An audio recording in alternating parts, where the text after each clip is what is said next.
I probably stick with Bradford because if you go to your backup quarterback, I'm reminded of Bill Parcells in his rookie season with the Giants. He had Scott Bruner and Phil Simms were his quarterbacks, and Bruner was his starter. And Bruner, he finally took Bruner out and put Simms into the lineup, and Simms came out and played well for a short time, and then he broke a thumb, and they had to put Bruner back in. And the team knew Bruner's not our guy, so the team never was rallied around Bruner, and things just went south from there. So if you put Sanchez in there, it could be the same thing. You might put him out there, and let's say he plays worse than Bradford, because let's say the pass blocking that Bradford's not getting just impacts Sanchez, and then Sanchez goes out there and has a terrible game. If that happens and you put Bradford out there, the team doesn't believe in Bradford. They know he's not the guy, and now you've crashed your season. So I'd probably hold off on making that move. Well, I'd say this. I don't know, Casey, that the offense right now or the locker room is 100% behind Bradford at this point. Anyway, I mean, realistically, yeah, they're dropping passes. But let me ask you, I mean, I understand. If you're an NFL receiver, you get your hands on the ball, you catch the damn ball. They're not great throws, though, and the problem is they don't have great talent. Great talent makes some of those catches. These guys are average, and the average player doesn't make some of these catches because the throws simply aren't there. Yeah, that's the thing about it. The most troubling thing for Bradford is, people keep talking about his bad decisions, and he's made some of them this year, but the most troubling thing is his accuracy. I even had somebody on Twitter tell me that they thought, Bradford wasn't ever accurate in his career. He's never been that accurate. It's like, look, I broke down his Oklahoma tapes. He looked real accurate there. I broke down his Rams tapes as a rookie. He looked real accurate there. This is not that quarterback. And I'm not looking and seeing that's anything mechanical. I mean, sometimes you can tell that the quarterback isn't pointing his front foot is supposed to point in the direction where he's throwing it, simple mechanical issues, and say, okay, well, that, there's something, as long as we correct this mechanic, hey, things will get better. It's just he's not accurate. I'm just wondering if it's, he's banged up enough, and I'm not saying necessarily this season, just over the course of his career, he's banged up so much that the accuracy that was there early on isn't there, because you really, coaching quarterback, or quarterback coaches will tell you, you can't coach accuracy. You can help it, but you can't coach it up. If a guy isn't accurate, he's just not going to be accurate. Yeah. And if that's the case for Bradford, I agree. And look, again, I don't know that I agree with you. I'm not saying he's making bad decisions. He's not putting the ball where it needs to be. Now, some of these balls are going right, but even the last fourth down play to Miles Austin, does Austin need to catch that pass? Sure. But it's high and away, and I mean, it's just like, come on, man, let me get one that's in the breadbasket and let me turn up the field. Even when he completes passes, they're low, and it just I don't see anything special, and it's very disappointing because I really figured coming here, being, a talented player, that he would show that. But you're right, the inaccuracies is what's frustrating the most to me. And if he's not your quarterback in 2016, which I don't know that, I can't say that he is with that 1-year deal. Do you just say, look, Mark signed for next year, let's just, in the bye week, make this move? I don't know. It's very frustrating because you're right. The inaccurate passes is what's really been the downfall of a guy who came here with accuracy as his main positive. I'll put it this way, in the Bradford-Sanchez argument.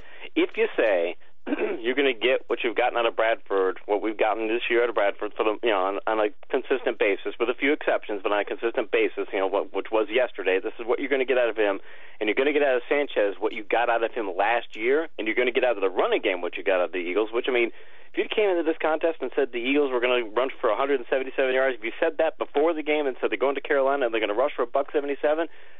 Okay, I think the Eagles win that game. I mean, that means, oh, wow, the offense must have been really moving, and the running game was going, so that means things must have been great. But if you say that the Eagles are going to get the same kind of run blocking they've been getting of late, and that Sanchez is going to play like he did last year, and Bradford's going to play like he did earlier this year, I think maybe you almost do have to make that move, because if you don't think Bradford's going to get better, then you do have to make the move. But again, if you make this switch and it doesn't take with Sanchez and he doesn't improve things, your season's gone. Well, I get that point of it, too, is, look, and I had some listeners tweeting the same thing. Well, you're going to your backup. You're telling people.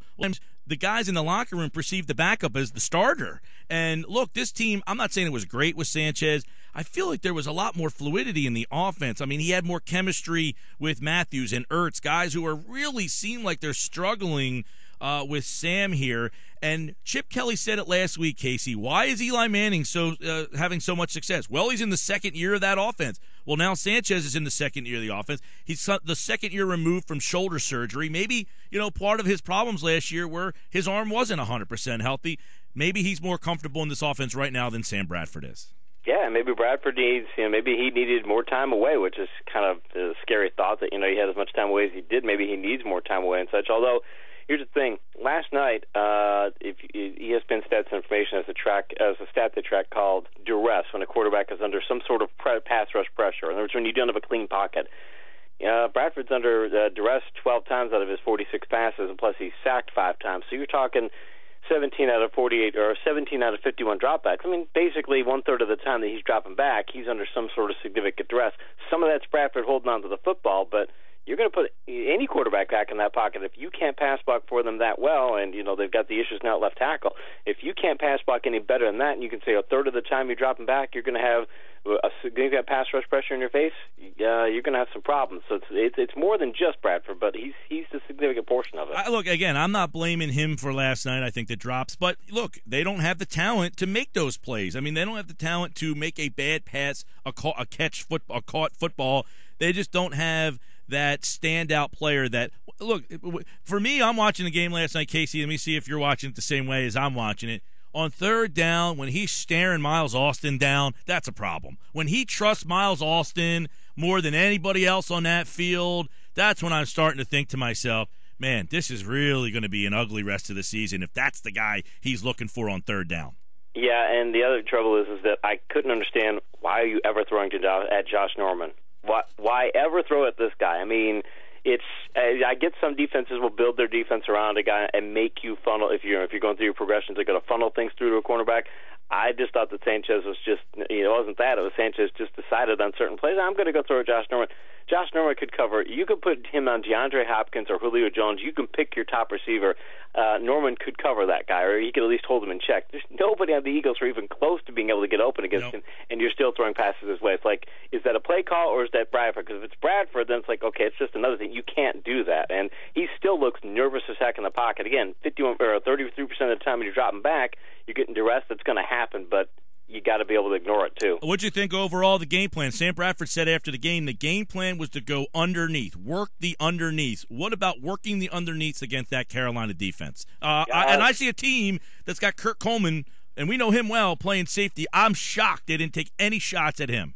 Yeah, I say agreed. Well, they did on the vertical passes. They did try, and the Eagles only tried 7 vertical passes yesterday.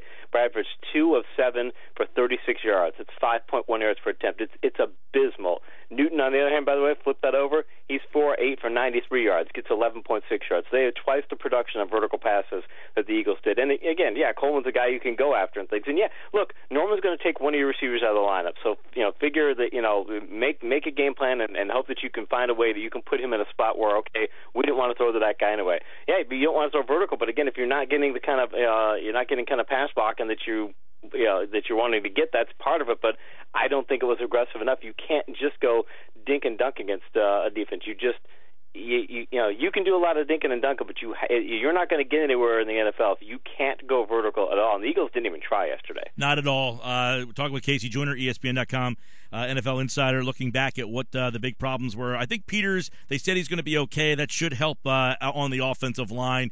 I guess it's obligatory. I got to ask you, Murray or Matthews? I mean, it's beginning to be ridiculous now.